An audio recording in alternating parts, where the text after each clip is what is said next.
بھائی سوال یہ ہے کہ حدیث کا مفہوم ہے کہ آپ صلی اللہ علیہ وسلم نے فرمایا فرقے میں نہ بٹو، تو یہ ہمارے چاروں اماموں نے الگ الگ فرقے کیوں بنا لیے؟ آج کل لفاظی بہت ہے مارکیٹ میں، قرآن کی آیتوں کو غلط فٹ کرنا، جو آیت جدھر کی نہیں تھی اس کو اٹھا کے کہیں اور لگا دی۔ ایک صاحب مجھے کہنے لگے قرآن مجید میں اللہ تعالیٰ کا ارشاد ہے وَاعْتَصِمُوا بِحَبْلِ اللَّهِ جَمِيعًا وَلَا تَفَرَّقُوا، قرآن کہہ رہے اللہ کی رسی کو مضبوطی سے تھام لو اور فرقوں میں نہ بٹو۔ تو آپ نے تو 4 فرقے بنا لیے، حنفی، مالکی، شافعی، حنبلی، اور اس کی ذیلی شاخیں بھی آج کل نکل آئی ہیں۔ تو میں نے کہا کہ اس آیت کا شان نزول ہی دیکھ لیتے، تو اس آیت یہ آپ کے خلاف ہے، یہ ہمارے خلاف نہیں ہے۔ 2 قبیلے تھے صحابہ کے، مسلمانوں کے، جن میں جنگ قبائلی بنیادوں پہ چھڑنے والی تھی، لسانیت کی، قبیلے کی بیس پہ۔ اللہ نے ان سے کہا کہ اللہ کی رسی کو مضبوطی سے تھام لو، آپس میں لڑو مت۔ یہاں تفرقو کا مطلب فرقہ پرستی نہیں ہے، آپس میں بٹو نہیں، یعنی ایسا بٹنا جس سے لڑائی پیدا ہو رہی ہو۔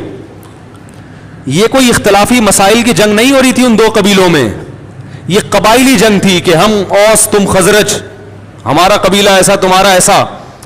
تو اللہ نے کہا اللہ کی رسی کو مضبوطی سے تھامو۔ قرآن کیا کہہ رہا ہے؟ انما المؤمنون اخوہ، مومن سب آپس میں بھائی ہیں، ایک کلمے کا رشتہ ہے جو تمہیں جوڑ رہا ہے۔ تو پھر قومیت، پٹھان، پنجابی، مہاجر، قبیلہ، اس بیس پہ لڑائی مت کرو، لڑنے سے منع کیا جا رہا ہے۔ اور میں نے کہا جب سے آپ نے 5واں فرقہ نکالا ہے یہ لڑائی کم نہیں ہوئی ہے بلکہ بولو بھائی بڑی ہے۔ تو اللہ تو کہہ رہے ہیں کلمے کا رشتے کی وجہ سے آپس میں، حنفی بھی کلمہ پڑھتا ہے، شافعی بھی اسی کلمے کو پڑھتا ہے جس کو حنفی پڑھتے ہیں، مالکی بھی وہی کلمہ پڑھتا ہے، وہی اللہ رسول کو، وہی قرآن و سنت کو مانتا ہے، تو آپس میں لڑو مت۔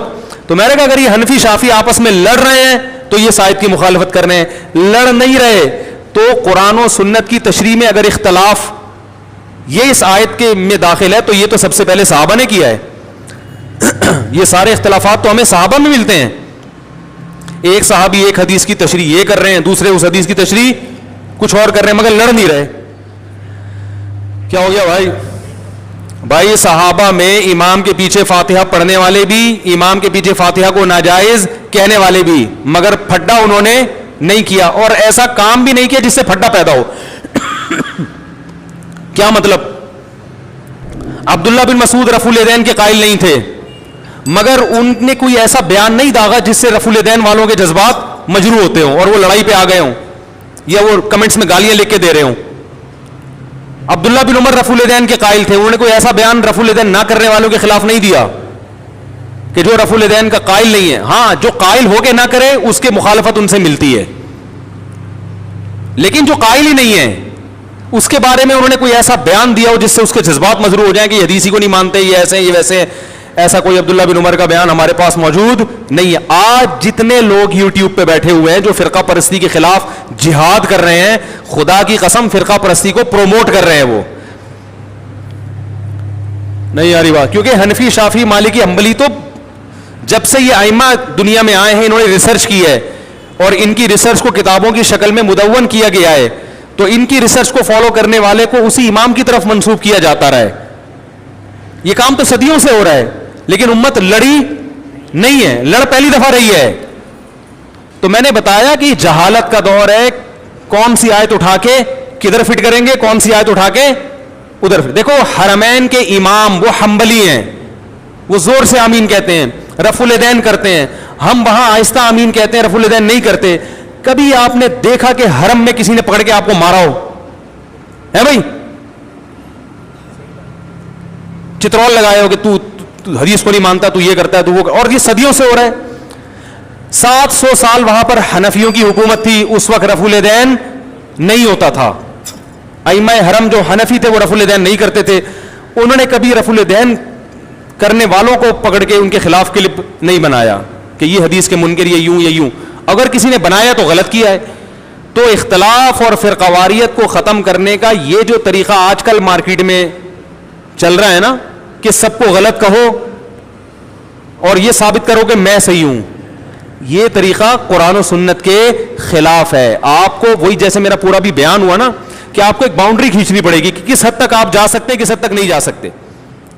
تو ائمہ اربعہ کا کسی مسئلے میں اگر اختلاف ہو گیا ان چاروں اماموں کا, تو ساری دنیا مانتی ہے, مسلمانوں کا اتفاق ہے کہ یہ چاروں بہت بڑے بڑے محقق تھے, بڑے ریسرچر تھے, ان کی علم ہم سے کئی گنا زیادہ. تو انہوں نے اگر اختلاف کیا ہے تو وہ للہیت کی بنیاد پہ کیا ہے, قرآن و حدیث کی تشریح کو سمجھنے میں اختلاف ہوا ہے. ان میں کوئی بھی حدیث کی مخالفت کرنے والا نہیں تھا. جب وہ اختلاف ہوا ہے تو وہ اسلام کے دائرے کے اندر ہے, اس میں کسی بھی فریق پر ملامت کرنا یا اس کو فالو کرنے والے کو اہل سنت سے خارج کرنا یا اس کو یہ کہنا یہ حدیث کا منکر ہے, یہ حدیث کو نہیں مانتا, یہ عمل فرقواریت کو پھیلا رہا ہے. وہ فرقواریت جس کا قرآن نے ذکر کیا, یہ لڑائیوں کو کیا کر رہا ہے. تو اللہ تو کہہ رہے ہیں مسلمانوں میں کوئی ایسا کام مت کرو جس سے لڑائی پیدا ہو. بات آ رہی ہے سمجھ میں. دوسری بات, لا يحب اللہ الجہر بالسوء من القول الا من ظلم. اللہ فرماتے ہیں اللہ بری بات کو پسند نہیں کرتا مگر جس پر ظلم ہوا ہو وہ دفاع میں بات کہہ سکتا ہے. تو بعض دفعہ میں بھی یہ فروعی مسائل کو بڑی شدت سے جو بیان کرتا ہوں یہ دفاع میں ہے, کیونکہ لوگ یک طرفہ باتیں سن کے علماء سے بدگمان ہو رہے ہوتے ہیں, یک طرفہ باتیں سن رہے ہوتے ہیں, علماء سے بدگمان ہو رہے ہوتے ہیں.